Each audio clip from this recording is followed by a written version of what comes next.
చాలా ఆకలిగా కనిపిస్తున్నారు. చాలా క్వశ్చన్స్ ఉన్నట్టున్నాయి. So we will jump in to the Q&A. Absolutely yes. ఆకలి అంటున్నారు, పక్కనేమో రెడీగా పెట్టుకున్నారు. అది మీకోసం కదా సార్, నా కోసం. నేను కొంచెం కంఫర్టబుల్గా ఫీల్ అవడం కోసం. భయపెడుతున్నారేమో అని. లేదు సార్, మిమ్మల్ని భయపెడితే ఎలా సార్, మీతో చాలా పనులు ఉంటాయి మాకు.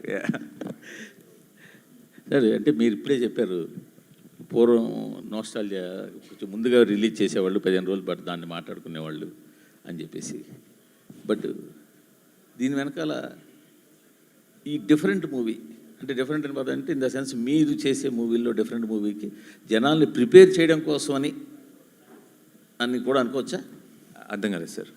ఈ ట్రైలర్ ఇంత ముందుగా వదలడం కానీ, సెన్సార్ ఇంత ముందుగా, ఇదంతా కూడా జనాల్ని ఈ సినిమా పట్ల ప్రిపేర్ చేయడానికి కూడా అనుకోవచ్చా? No, actually the most prepare చేయడానికి ఏం కాదు సార్. ఎందుకంటే actually the most violent shot of the teaser and trailer రెండు కలిపి చూసుకుంటే టీజర్లో పడిపోయింది మోస్ట్ వైలెంట్ షాట్. సో అదే ప్రిపేర్ చేసేసింది.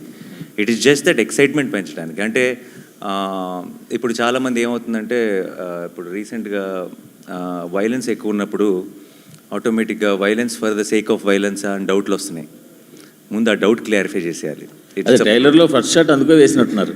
ఏది నో, అంత ఆ షాట్ గురించి స్పెషల్గా ఆలోచించలేదు. కానీ మన సినిమా తాలూకు ట్రైలర్ పడిందంటే ఇది ఎంత కంటెంట్ ఓరియంటెడ్ ఫిల్మ్, ఎంత సాలిడ్ స్ట్రాంగ్ స్క్రిప్ట్ ఉంది అన్నది మీకు క్లారిటీ వచ్చేస్తుంది. ఆ తర్వాత ఈ ఊహాగానాలు, ఇది అదై ఉండొచ్చా, అది ఇదై ఉండొచ్చా, ఇలాంటి డిస్కషన్స్ అన్నీ ఉండవు. అండ్ జనరల్గా ఎక్సైట్మెంట్ పెరుగుతుంది. అండ్ ఇన్ని రోజుల ముందు చేయడం వల్ల ఏంటంటే డెఫినెట్గా ఆ టాపిక్ రోజు రోజుకి మల్టిప్లై అవుతుంది. కాబట్టి it will add to the films buzz అని అనిపించింది. అండ్ మాకున్న స్ట్రాంగ్ కంటెంట్ మీద నమ్మకం. And everything is very just content అంటే చాలా థియేట్రికల్ కంటెంట్ అది. అంటే ఇట్స్ జస్ట్ నాట్ చాలా ఇంట్రెస్టింగ్గా చాలా బ్యూటిఫుల్గా రాశారనో రైటింగ్ అనో ఇంకోటనో కాదు. అన్ని డిపార్ట్మెంట్లు కలిసి ఒక గ్రేట్ థియేట్రికల్ ఎక్స్పీరియన్స్ ఇవ్వడం కోసం తీసిన సినిమా. సో మీకు ఆ ఐడియా వచ్చేసిందంటే ఆ ఎక్సైట్మెంట్ ఆల్రెడీ స్టార్ట్ అయిపోతుందని ట్రైలర్. 9 నెలల పాప మీద కత్తి పెట్టినప్పుడే దాని తర్వాత మీరు ఎంత వైలెన్స్ చేసినా జస్టిఫైడ్ అంటారు జనాలు. చాలా నరకాలరా, చంపాలరా అనే ఇది ఉంటుంది. మీరు అలాంటిది ఏదైనా మీ కళ్ళ ముందు విజువల్ జరిగితే మీరే నరికేస్తారు నాకు తెలుసు, మూర్తి గారు. So I think it is all it is an emotion. మనకు వైలెన్స్ అన్నది ఎమోషన్ స్ట్రాంగ్ ఉన్నప్పుడు వైలెన్స్ చాలా చాలా బాగా పండుతుంది అనడానికి మన గ్రేటెస్ట్ ఎగ్జాంపుల్ రాజమౌళి గారు ఉన్నారు. Now because we across India now we look up to him. Reason is not because ఆయన యాక్షన్ ఎపిసోడ్స్ చాలా బాగా తీస్తారని కాదు, దానికి కావాల్సిన బలం, దానికి కావాల్సిన ఒక ఎమోషనల్ సాలిడ్గా పడుతుంది కాబట్టి. So I think I always believe in that. Shailesh also believes in that. So ఈ సినిమాలో మీకు ప్రతి ఒక ఏమంటారు, ఒక చిన్న పూనకం వస్తుంది ఆ వైలెన్స్ చూస్తున్నప్పుడు. అది రావడానికి కారణం మీరు చూస్తున్న విజువల్లో, మీరు చూస్తున్న వైలెన్సో కాదు, అక్కడున్న సిచ్యువేషను, దాని వెనుకున్న ఒక emotion. So that is how violence should be, I feel. మీ సినిమాల్లో ఎన్ని ఉన్నా ఎలా ఉన్నా జెర్సీ మూమెంట్ అనేది మెమరబుల్ మూమెంట్, ఆ ట్రైన్ సీన్. సో దాన్ని మరోసారి అలాంటి సీన్ని మీ ఫ్యాన్స్ కావచ్చు, సినిమా ఫ్యాన్స్ కావచ్చు అందించాలన్న ప్రయత్నమా? ఇందులో ట్రైలర్లో 1-2 షాట్లు పడ్డాయి. ఎలాంటిదండి? అరిచేదా? మీరు భలే కనెక్ట్ అయ్యారు సార్. అసలు మాకు అసలు థాట్ కూడా రాలేదు ఇప్పుడు దాకా. బట్ నో, కాదు సార్, అది వేరే ప్రపంచం, ఇది వేరే ప్రపంచం. Last question. ఇప్పుడు నాని 100 కోట్ల మార్కెట్ దాటేసిన హీరో, 100 కోట్ల కలెక్షన్ దాటేసిన హీరో. సో ఇప్పుడు టైర్ 1లో చేరిపోయినట్టేనా? టైరా? అది ఎక్కడ ఉంటుంది సార్, అది ఎలా ఉంటుందో నాకు తెలియదు. But I never understood this question, Murthy garu. Genuinely, I'm saying it's not about. I will. No, అది media created sir. It is అదేమి మనకి డిక్షనరీలో ఉన్న వర్డ్ కాదండి అది. ఇట్ జస్ట్ మనం క్రియేట్ చేసుకున్నది. ఇంకా దాన్ని బట్టి మీరు రకరకాల వాటిలో పెడితే దాని గురించి ఇంకా I never thought about it like that అండి. It sometimes it feels weird. నన్నే కాదు, అసలు ఎవరినైనా సరే.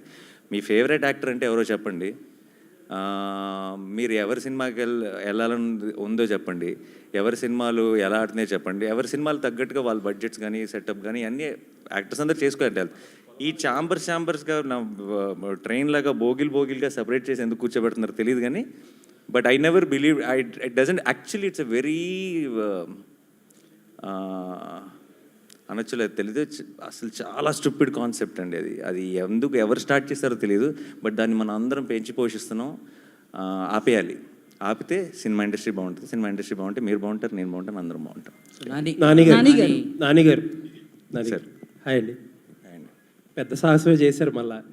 ఎందుకంటే ఒక సెక్షన్నే అంటే కిడ్స్ని ఫెయింట్ హార్టెడ్ని అసలు రావద్దని డైరెక్ట్గా మీరే చెప్పేస్తున్నారు. అండ్ నేను అడిగే క్వశ్చన్ నాట్ ఫర్ కంపారిజన్ ఇంకోటో కాదు, ఒక ఆడియన్స్కి ఒక రైట్ ఎక్స్పెక్టేషన్ సెట్ చేయడానికి. ఆబ్వియస్లీ వైలెన్స్ అనేది జస్టిఫైడ్ వైలెన్స్, అన్జస్టిఫైడ్ వైలెన్స్ మేము సినిమా చూసాక తెలుసుకుంటాం. వైలెన్స్ అనేది ఎక్కువే ఉంది.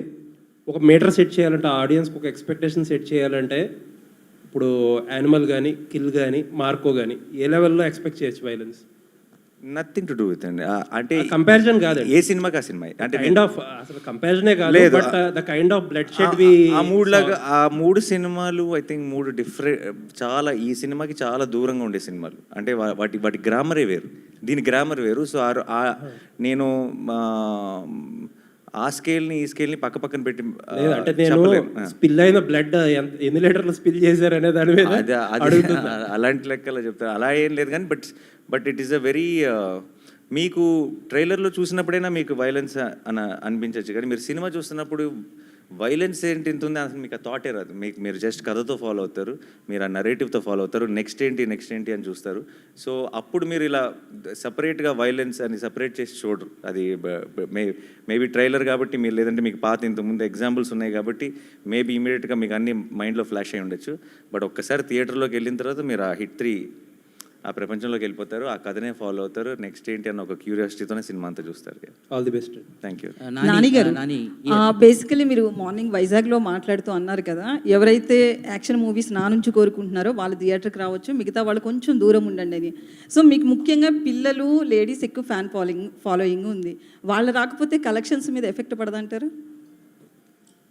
అందరి కోసం అన్ని సినిమాలు అందరి కోసం చేయడం మొదలెట్టాను అనుకోండి, అప్పుడు అసలైన కలెక్షన్స్ మీద ఎఫెక్ట్ పడుతుంది. So I think we should do what we genuinely believe in, and it's definitely పర్టికులర్గా ఇలాంటి కొంచెం వైలెన్స్ ఎక్కువ ఉన్న సినిమా క్రైమ్ థ్రిల్లర్, ఆబ్వియస్లీ అది జానర్. అది మనకి తెలిసినప్పుడు, అది పిల్లలకు కాదని తెలిసినప్పుడు మనమే ఇప్పుడు వాళ్ళు ఏ సర్టిఫికేట్ ఇవ్వబోతున్నారు కాబట్టి నేను పిల్లలు వద్దని చెప్పడం కాదు, అది నా బాధ్యత, నేను చెప్పాలి. నేను తీసుకెళ్ళాను కదా నా కొడుకుని. So it is a very important responsibility, and నాకు it's not about every film. So ఇప్పుడు మీరు అన్నట్టే, ఇప్పుడు ఎక్కడైతే ఒక సెక్షన్ ఎక్కడైతే తగ్గుతారో ఇంకొక సెక్షన్ పెరుగుతారు. సో అది ఇంకా డబల్ కూడా అవ్వచ్చు. వీల్ వెరీ సూన్ నో, ఇంకా జస్ట్ 15 రోజులే ఉంది కాబట్టి మనకు తెలుస్తుంది. అయితే బేసికలీ నాని నుంచి ఒక మంచి లవ్ కావచ్చు, ఎమోషనల్ మూవీస్ కావచ్చు, ఇట్లాంటివన్నీ ఎక్స్పెక్ట్ చేస్తారు. బట్ ఇంత వైలెన్స్, దాంతోపాటు ది ప్యారడైజ్లో కూడా బూతులు, నాని ఎటుపోతున్నాడు అనే క్వశ్చన్ ఒకటి రైస్ అవుతుంది, దానికి ఏం చెప్తారు? అవ్వదండి, మీకైంది అది అంతే. లేదు, చాలా మంది 10 సంవత్సరాల నుంచి వింటున్నానండి ఇది. ఇప్పుడు దసరా చేసినప్పుడు కానీ, ఇంకోటి దసరాలో ఎక్స్ట్రీమ్ వైలెన్స్ ఉంటుంది, లాస్ట్లో తలలు తెగిపోతాయి అదన్నా. And it's a blockbuster, and